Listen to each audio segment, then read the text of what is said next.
Bom, pessoal, bem-vindo ao nosso podcast Café com Fé. E hoje vamos abrir a Bíblia para responder uma pergunta urgente. Trazer símbolos da antiga aliança para o culto, para a igreja, é fidelidade bíblica ou simplesmente estamos retrocedendo espiritualmente?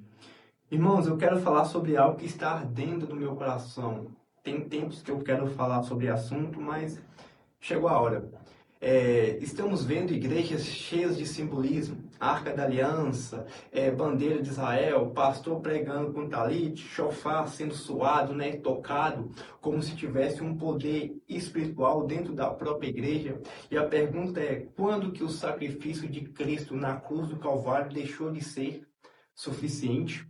Porque o apóstolo Paulo de Tarso, ele escreve a Romanos, capítulo 1, versículo 16. Você que está me acompanhando aí. Porque não me envergonho do Evangelho, pois é o poder de Deus para a salvação.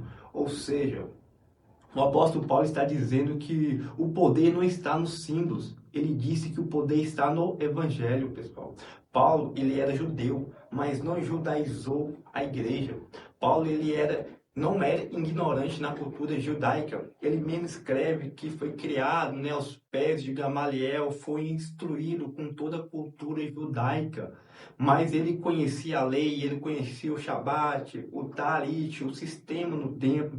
Toda a escritura judaica, todos os ensinamentos, Paulo conhecia. Mas observe uma coisa, você não vê Paulo ensinando a igreja a guardar o sábado.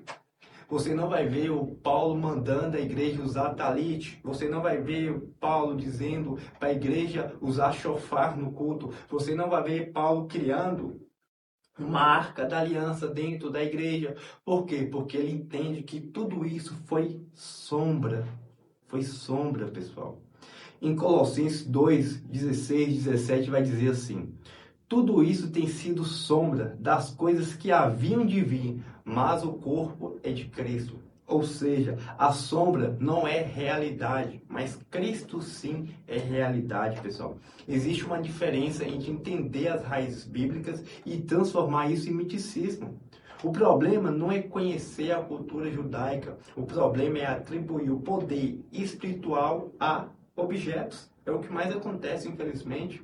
Quando alguém começa a achar que o chofar, ele abre os céus, o talit libera unção, que a bandeira de Israel tem poder de ativar algo espiritual, nós estamos saindo da centralidade que é Cristo.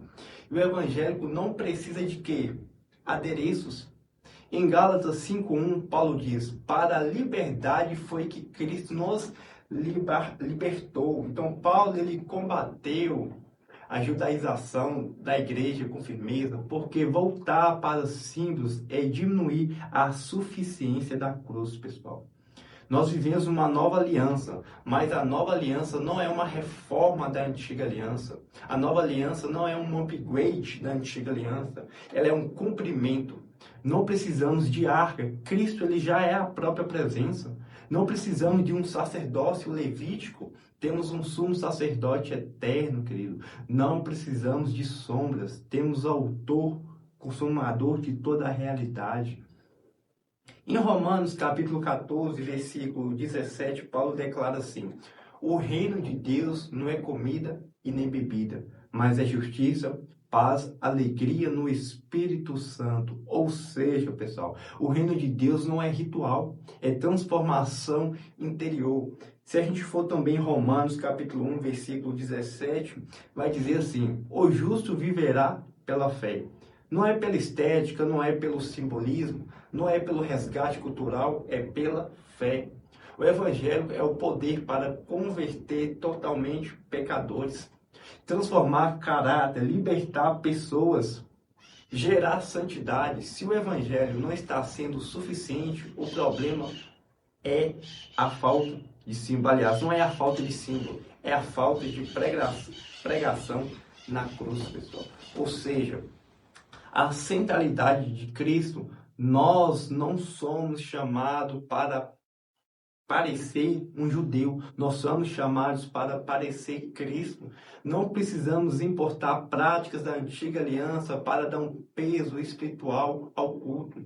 O que é peso ao culto? É uma palavra bem pregada, pessoal. É o Espírito Santo operando em corações, trazendo arrependimento. Paulo resumiu tudo isso em Cristo é este crucificado. Se o Evangelho é o poder de Deus, então ele já é suficiente. E quando Cristo é suficiente, simbolismo nenhum se torna necessário, pessoal, se torna necessário. Então, se essa palavra falou com você, se essa palavra renovou totalmente a sua mente em relação à aliança a qual nós vivemos, compartilhe essa mensagem para o máximo de pessoas possível. Comenta aqui embaixo o que você achou de tudo isso, aquilo que foi falado. E que o Senhor te abençoe cada vez mais e renove a tua mente por meio do poder dessa palavra. Até o próximo episódio.